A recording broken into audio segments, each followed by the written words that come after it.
everybody, Dutch Sense here. 6:13 p.m. Central Time on Friday, November 8th, 2013. And a lot of people are asking me if I think that this current storm that's hitting the Philippines is man-made or being controlled. And I'm going to have to respond with a confident yes. Again, a confident yes that these storms are being man-made and possibly fully controlled on their paths to where their final destinations are. Now, to get into that, I would have to go and show you several different videos that I've made. I'll have to put links down below. We do not have time to go into that in a video. This video would be an hour and a half long if we went and looked into each one of these things that I'm getting ready to tell you. You're going to have to do that if you're curious on the subject. Now, I've made these videos, each one 5 minutes long, showing previous microwave pulses that appeared on the morphed background microwave imagery, and that's a composite image that's formed by the SSEC up in Wisconsin, the SIMS. And what we're looking at here is a backdated image. You guys can come over here to their site, and they've got this previous years indexed under recent. So here is the current storm, for instance, the strongest storm to ever form, according to several mainstream media outlets. The strongest storm to ever form just hit the Philippines with 195 mile an hour sustained winds and 235 mile per hour gusts. Now they call it over there Yolanda, the name of the storm, and we are calling it Haiyan.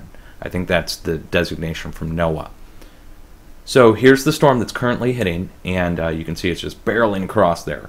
Well, we can follow this back, okay? You can follow this storm's formation back over here, okay?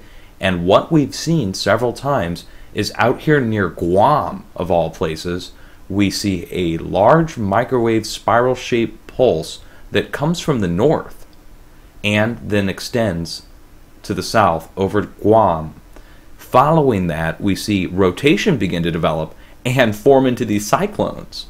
And it's happened time after time now. It's happened like 4 times.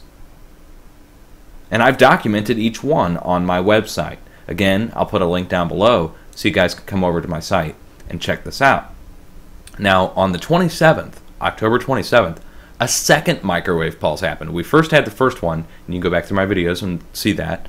But the second one happened, and that's when I took people over to the shortwave monitoring station to show them what shortwave looks like, a spiral shape, in essence, on a 2D screen. When you're looking at it as a signal represented on a screen, the computer decodes it and gives you what look like spiral shapes.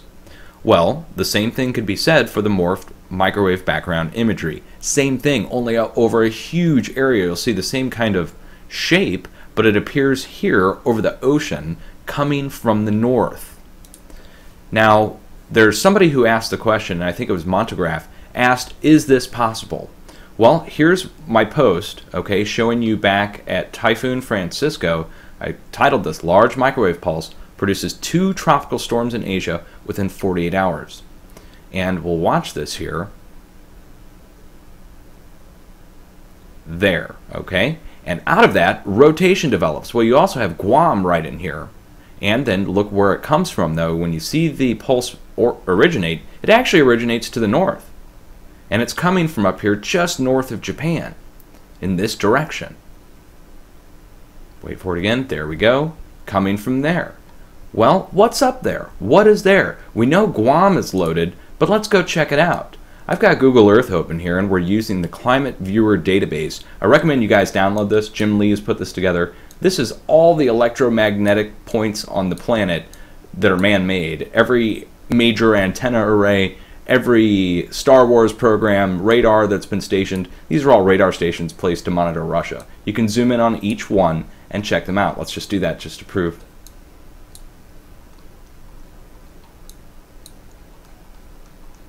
There we go.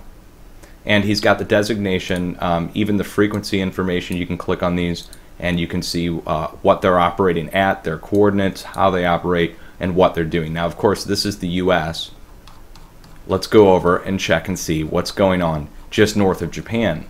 Now, the area itself just north of Japan is the Kuril Islands area. It's also managed by China and Russia. They kind of all have a little border there, a little border separation only by a few miles.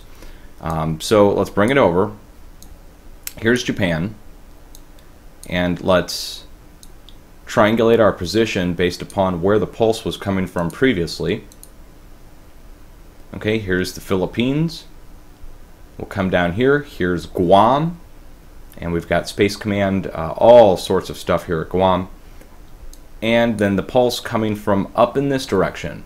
Well, looks like Stanford has a few facilities out here, VLF antennas. But if we come just a little bit north, you've got all sorts of space observatory outposts. You've got even got NASA. You've got Stanford up in Russia. They're all part of a giant network, and they share facilities somewhat. However, this area here, where the pulse is coming from, there's only a few things actually here. You've got Missile Defense Space Command over here off the coast of Alaska. You've got Stanford VLF, and we've got the Russians. Not too much in China. Let's go check here. Here's our VLF array, part of Stanford.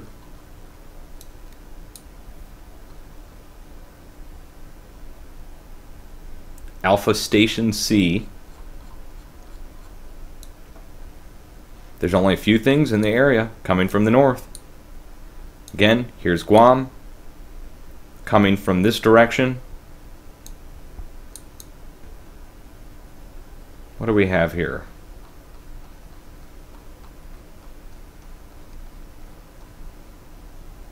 Oh, okay, we've got the Hokkaido Super Darn. Super Darn is high frequency radar that's used with another program called SPEAR in conjunction with SPEAR for polar heating and observation. So they will observe the heating that's being done by SPEAR using Super Darn. Super Darn looking like a radar up over the North Pole, over the horizon radar, and they will use SPEAR to heat an area to hundreds, if not thousands of degrees, and observe the plasma using the radar from Super Darn. That's a pretty interesting thing that they do.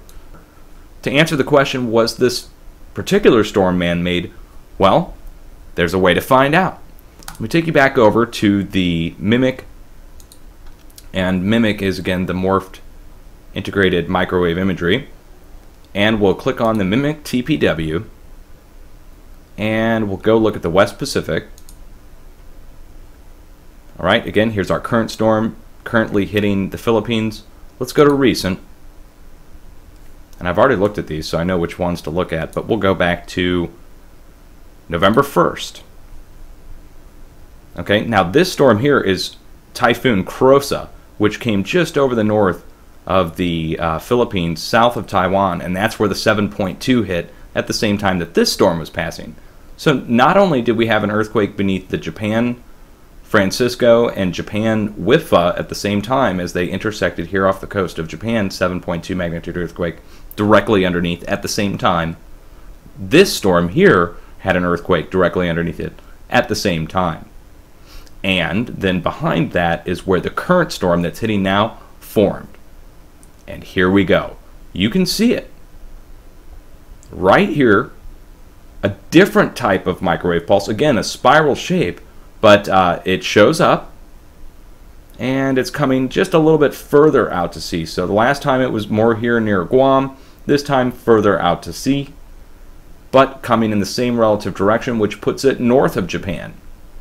So this current massive storm, the largest in human history, starts its rotation as soon as the pulse happens. It's undeniable. Look at the date.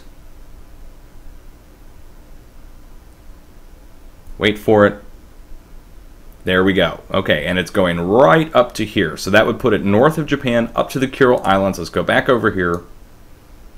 And that reduces the culprits much further. So somewhere in this region here.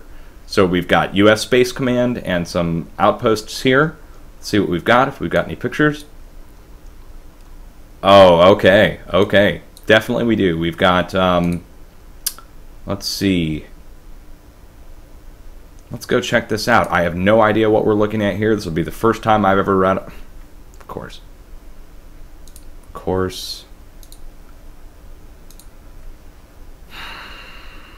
Don't you love it when that happens?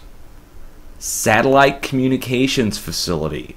There we go. All right. God bless Jim Lee for putting that together. Satellite communications going on out of there. Let's see if we got a better picture of this. Oh, yeah. Yeah, we've got dual domes. And what else do we have?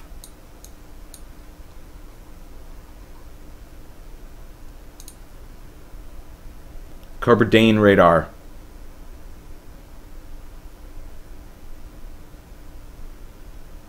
(1215 to 1400 megahertz). Wow. Really? All right. Well, that pretty much answers the question. I mean, that's the only thing up here. I mean, you don't have anything else marked. We've got a series of volcanic chains, a couple VLF antennas, which we know it's not VLF showing up. It's high frequency. So there you go, guys. Are they responsible indirectly? Maybe it's satellite communications gone wrong. Maybe they don't mean to be causing it. You hope that's what it is, because if not, they are just responsible for causing a microwave pulse which went over the same area at the same time that the storm formed.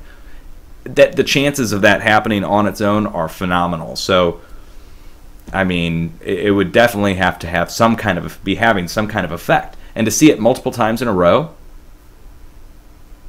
I mean, over a few weeks' time. Undeniable. I've documented it all. You guys can come look at the documentation. Watch the pulse happen. Watch the rotation begin. They have to be related.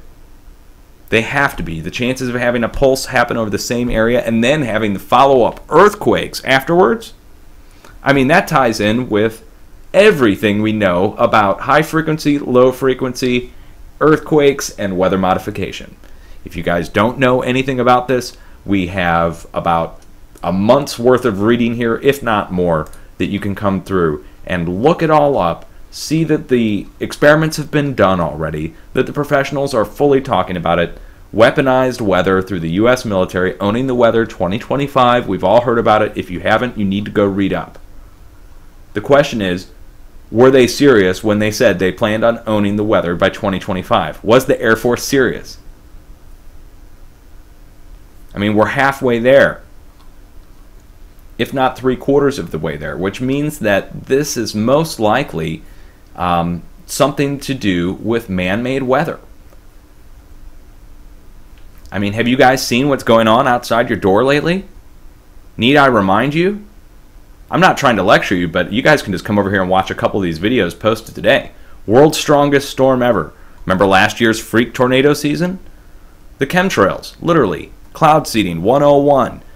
Chemtrails is a slang term. I don't mind anybody using it, but it's cloud seeding. Let's call it what it is. They are spraying particulate aerosols into the atmosphere, and it's having a weather effect. You add in frequency to that, and it becomes small metal particles in the atmosphere that get hit with a high frequency. You know what happens when you put aluminum into a microwave.